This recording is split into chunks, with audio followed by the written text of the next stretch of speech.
Hello friends, मैं विजय कुमार और आप देख रहे हैं मेरा YouTube channel study Vijay Kumar में। दोस्तों, आज हम लोग क्लास 10th का मॉडल प्रश्न पत्र जो जारी किया गया है जैक द्वारा, उसका हम लोग आज एमसीक्यू देखेंगे जो 40 क्वेश्चंस का है।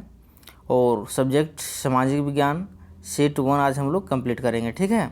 इसके साथ ही मैथ का 2 सेट कंप्लीट हो गया, सेट 1 सेट 2, और साइंस का 3 सेट कंप्लीट हो गया है, और हिंदी का 1 सेट कंप्लीट हो गया है, ठीक है। अगर आपने नहीं देखा तो प्लीज़ इस चैनल के प्लेलिस्ट में जाकर देख सकते हैं, सभी क्या है वीडियो अपलोड किया गया है, ठीक है।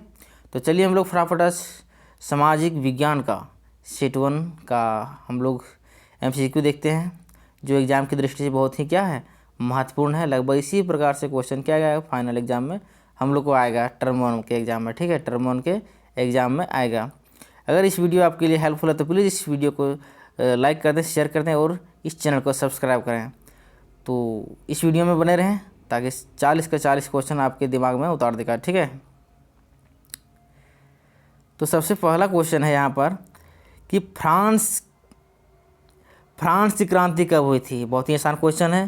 फ्रांस की जो क्रांति थी हुई थी, मतलब फ्रांसीसी क्रांति वह कब हुई थी, तो उसका जो ऑप्शन हो जाएगा सही ऑप्शन घ ऑप्शन 1789 ईस्वी में हुआ था, ठीक है। इसी तरह से क्वेश्चन नंबर 2 है कि सामाजिक उपबंध सोशल कॉन्ट्रैक्ट जो है उसका नाम, उस नाम का बुक कौन लिखा था, उसका बुक का राइटर कौन था, ठीक है। तो उसका बुक का नाम राइटर था हो जाएगा रूसो। क्या था? रूसो। तो ऑप्शन का हो जाएगा सही आंसर क्वेश्चन नंबर 2 का। अब क्वेश्चन नंबर 3 में बोल रहा है कि अंग इटली सोसाइटी की स्थापना किसने की थी, तो उसका जो ऑप्शन हो जाएगा सही ऑप्शन 3 का खा मेजिनी। क्या हो जाएगा? मेजिनी जो है सही आंसर है क्वेश्चन नंबर 3 का। उसने क्या लिखी थी? अंग इटली सोसाइटी की स्थापना की थी, ठीक है।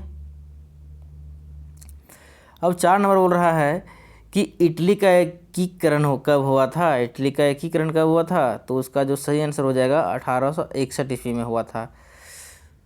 क्वेश्चन नंबर 5 बोलता है कि शुल्क संघ जालवेराइन की स्थापना किसकी पहल में की गई थी, तो उसका जो ऑप्शन हो जाएगा सही ऑप्शन 5 का हो जाएगा परसा के द्वारा, ठीक है। क्वेश्चन नंबर 6 बोलता है कि जलियांवाला बाग का हत्याकांड कब हुआ था। बहुत ही आसान क्वेश्चन है। ऑप्शन का हो जाएगा 13 अप्रैल 1919 ईस्वी में, ठीक है। ये सारे क्वेश्चन बहुत ही इंपॉर्टेंट है, आपको अच्छी तरह से याद कर लेना है। तो एग्जाम में क्या होगा, इसी तरह का टर्म 1 का एग्जाम में आएगा, ठीक है। तो क्वेश्चन नंबर 7 बोलता है अब कि हिंदी स्वराज नामक पुस्तक किसने लिखी थी, तो उसका जो सही ऑप्शन है क्या है, महात्मा गांधी जी ने लिखी थी, ठीक है, हिंदी स्वराज का पुस्तक।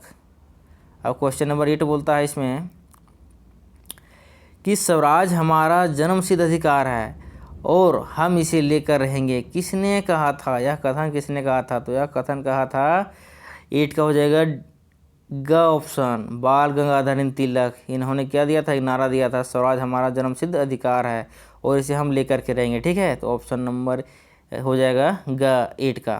अब 9 में बोल रहा है कि ब्रिटिश सरकार ने कैंसर ये हिंद की उपाधि किसे सम्मानित किया था, ठीक है। तो वह किसे सम्मानित किया था, तो ऑप्शन हो जाएगा 9 का घ महात्मा गांधी जी को। किसको किया था? महात्मा गांधी जी को, ठीक है। याद रखिएगा बढ़िया से। क्वेश्चन नंबर 10 में बोलता है कि सीमांत गांधी किसे कहा जाता है। सीमांत गांधी किसे मतलब कहा जाता है, ठीक है। तो ऑप्शन हो जाएगा 10th का ग अब्दुल गफ़र को। किसको कहा गया? अब्दुल गफ़र खान, ठीक है। इसको कहा गया है सीमांत गांधी। इसको अच्छी तरह से याद रखना है। ये तो गलती से महात्मा गांधी मार कर नहीं आ जाएगा कि गलती से इसी को कहा गया हुआ, ठीक है। या तो इंदिरा गांधी, ये सब गांधी नहीं, जो गांधी जो शब्द दिया गया है सीमांत गांधी, वो क्या है? अब्दुल गफ़ार खान को, ठीक है। 10 का हो जाएगा ग। 11 का हो जाएगा उत्पत्ति के आधार पर संसाधन के कितने प्रकार होते हैं। उत्पत्ति के आधार पर साधन के होते हैं 2। कितने होते हैं? 2, ठीक है। 2 प्रकार जो दिया गया संसाधन उत्पत्ति के आधार पर, तो ऑप्शन हो जाएगा का। अब 12 में बोलता है कि पंजाब में भूमि निम्न का निम्नलिखित में से मुख्य कारण क्या है। पंजाब की जो भूमि है और निम्नीकरण का निम्नलिखित में से कौन सा कारण है, मतलब पंजाब के भूमि अधिक उपयोग किस, मतलब मुख्य कारण क्या है उसका उपयोग में, ठीक है। उसका क्या होता है, गहन सिंचाई नहीं, उसका अधिक जो है उपयोग होता है अधिक सिंचाई करने में। वहाँ का जो लोग हैं, वहाँ के जो स्थायी निवासी है, वो किस पर ज़्यादा अधिकतर निर्भर रहते हैं, सिंचाई में, ठीक है। उधर के लोग वो बहुत मात्रा में सिंचाई करते हैं। तो जगह 13 नंबर में बोलता है कि प्रथम पृथ्वी सम्मेलन का आयोजन किस वर्ष किया गया था। पहली बार पृथ्वी सम्मेलन आयोजन कब किया गया था, तो ऑप्शन हो जाएगा 13 का 1992 ईस्वी में। अच्छी तरह से याद कर लीजिएगा। अब 14 में होता है कि किस राज्य में काली मृदा मुख्य रूप से नहीं पाई जाती है, उसमें पाई ही नहीं जाती है, ठीक है। उसका जो जगह 14 का राजस्थान, वहाँ काली मिट्टी नहीं पाई जाती, उधर तो क्या है एकदम बालू पाया जाता है। 15 में बोलता है कि इनमें से कौन सी टिप्पणी प्राकृतिक वनस्पति जात एवं प्राणी जात के ह्रास का सही कारण नहीं है, तो उसका सही ऑप्शन हो जाएगा बृहद स्तरीय विकास योजनाएं, ठीक है। जिसका क्या है, प्राकृतिक वनस्पति और प्राणी जात का ह्रास का सही कारण मतलब उसका नहीं होता है, ठीक है। अब 16 में देखते हैं 16 नंबर क्वेश्चंस। अब इसमें बोलता है कि बाघ परियोजना की शुरुआत कब हुई थी। जो बाघ परियोजना है उसकी शुरुआत की गई थी 1973 ईस्वी में, ठीक है। तो ऑप्शन खा सही हो जाएगा। अब 17 में बोल रहा है कि अंतर्राष्ट्रीय प्राकृतिक संरक्षण और प्राकृतिक संसाधन संरक्षण के संघ के द्वारा विभाजन में किस श्रेणी में रखा गया। तो इसमें बोला कि संकटग्रस्त, ये भी गलत है, दुर्लभ जातियाँ गलत है। इनमें से क्या,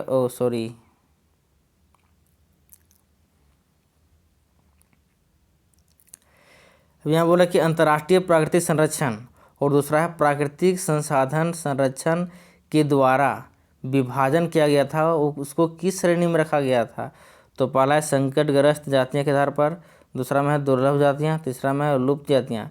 ये तीनों जातियों के आधार पर किया गया था, श्रेणी अलग अलग श्रेणी में रखा गया था, ठीक है। तो हो जाएगा घ, ऑप्शन डी हो जाएगा सही आंसर, घ, ठीक है। 17 का घ। और 18 में देखते हैं। इसमें बोलता है कि 14वीं शताब्दी में किसने दिल्ली में सिरी फोर्ट क्षेत्र में जल की सप्लाई के लिए हौज खास का निर्माण किया गया था, ठीक है, करवाया था। तो हो जाएगा 18 का चंद्रगुप्त जी ने था, वो क्या दिल्ली में पूरे जल की सप्लाई के लिए हौज खास का निर्माण कराया था। तो 18 जो हो जाएगा का। अब 19 में बोलता है कि निम्नलिखित में से कौन सा वक्तव्य जो है बहुउद्देशीय नदी परियोजनाओं के क्या है पक्ष में तर्क दिया गया तर्क नहीं है, उसके तर्क के अनुसार वो नहीं है, उस तर्क में नहीं आता है, ठीक है।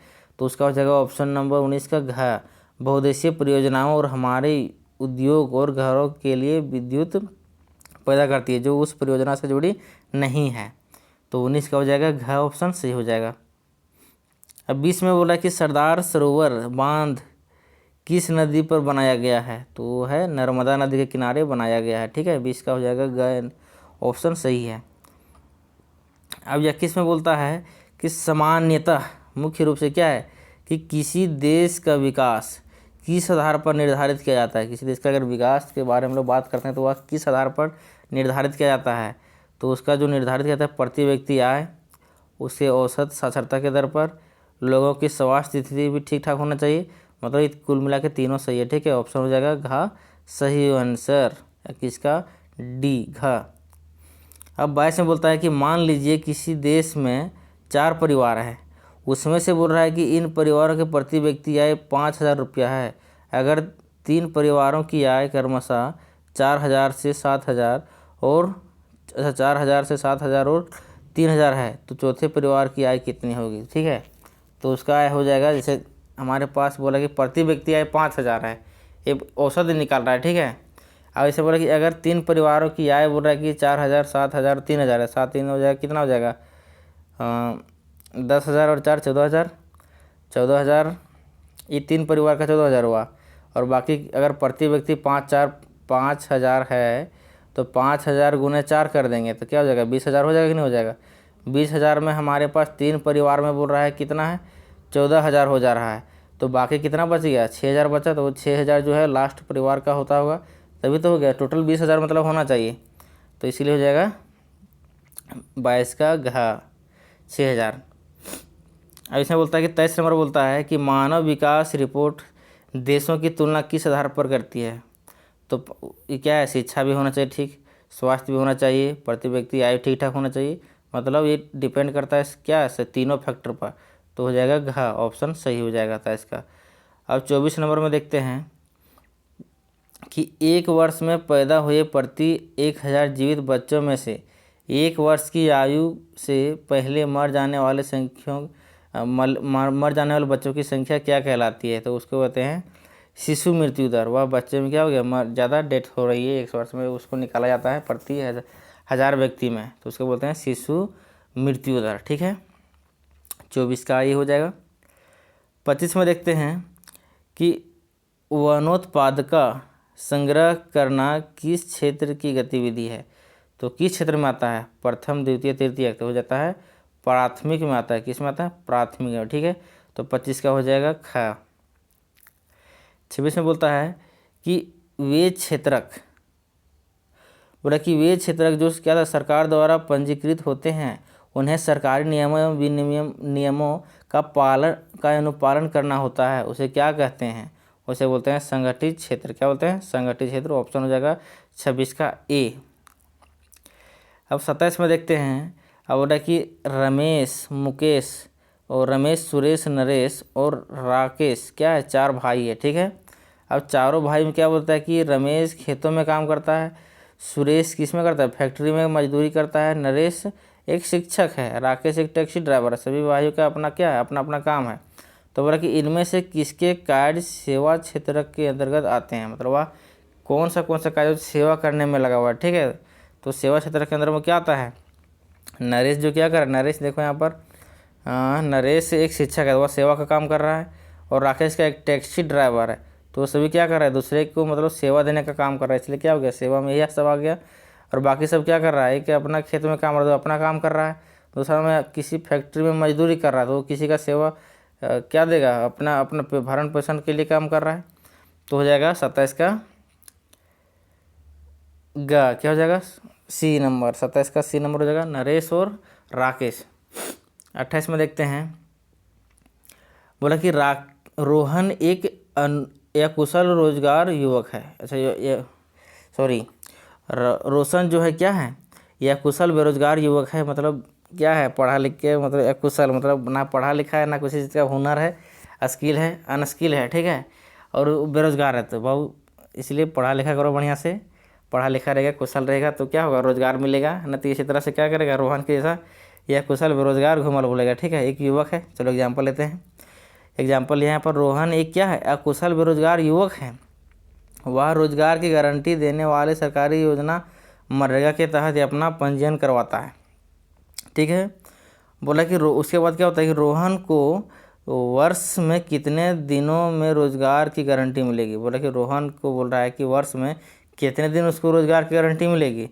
तो उसको बोल रहा है कि 1 वर्ष में ना, तो उसका हो जाएगा 1 वर्ष में 100 दिन की गारंटी। कितना मिलेगी, 100 दिन की गारंटी। ठीक है, अकुशल भी है लेकिन मनरेगा के तहत वो पंजीयन करवाया था। 28 का हो जाएगा, ऑप्शन सही हो जाएगा। अब घा नंबर देखते हैं, घा में क्या बोलता है कि खेत में लक्ष्मण और उसके परिवार 4 व्यक्ति क्या काम करते हैं। ठीक है, जिसमें सालाना 20 क्विंटल गेहूं उत्पादन होता है। लक्ष्मण के चचेरे भाई भी क्या करते हैं, भाई करने में 1 वर्ष तक लक्ष्मण और उनके परिवार के साथ मिलकर कार्य किया, परंतु उस वर्ष कुल उत्पादन में कोई क्या हुआ कि वृद्धि नहीं हुई। तो करण की परिस्थिति में किस श्रेणी में रखा जाएगा, उस करण की परिस्थिति में बोल रहा है कि किस श्रेणी में उसको रखा जाएगा। तो उसको रखा जाएगा मौसमी बेरोजगारी। ठीक है, मौसम के अनुसार उसका बेरोजगारी हो गया। अगर 1 वर्ष से नहीं कुल उत्पादन ठीक ठाक उत्पादन हुआ तो क्या हो गया, मौसम पर डिपेंड किया, इसलिए मौसमी बेरोजगारी हो गया। अब 30 में बोलता है कि अर्थव्यवस्था प्रत्येक क्षेत्र के अंतिम उत्पाद की ही गणना क्यों की जाती है। का बेरोजगारी से बचने के लिए, दोहन गणना की समस्याओं से बचने के लिए। ठीक है, अच्छा दोहरी गणना की समस्याओं से बचने के लिए, इसलिए क्या कहता है, अंतिम उत्पाद में ही गणना की जाती है, क्योंकि 2 बार गणना नहीं किया जा सके, एक ही बार में काम चल जाएगा। अब देखते हैं 31 में, बोला कि सत्ता की साझेदारी के संबंध में निम्न में से कौन सा कथन असत्य है, वह क्या है, असत्य है। ठीक है, तो उसका ऑप्शन हो जाएगा ग, यह अस्थिरता एवं आपसी फूट को बढ़ावा देता है। असत्य यही है, असत्य में ऐसा कुछ नहीं है। सदा की सदारी करते हैं तो मतलब उसमें अस्थिरता नहीं आता है, ना ही आपसी फूट को बढ़ावा देता है। ठीक है, तो इसीलिए हो जाएगा ऑप्शन ग सही आंसर। अब 32 में देखते हैं कि निम्न में से कौन बेल्जियम का एक भाषाई समूह नहीं है। मतलब बेल्जियम का एक भाषाई समूह नहीं है। ठीक है, बेल्जियम का तो वह है स्पेनिश। क्या है, स्पेन में बोला जाता है, इसलिए स्पेनिश होता है। लेकिन स्पेनिश जो है वह बेल्जियम में भाषा का एक समूह नहीं रखा गया है। ठीक है, तो 32 का हो जाएगा खा ऑप्शन। 33 में बोला है कि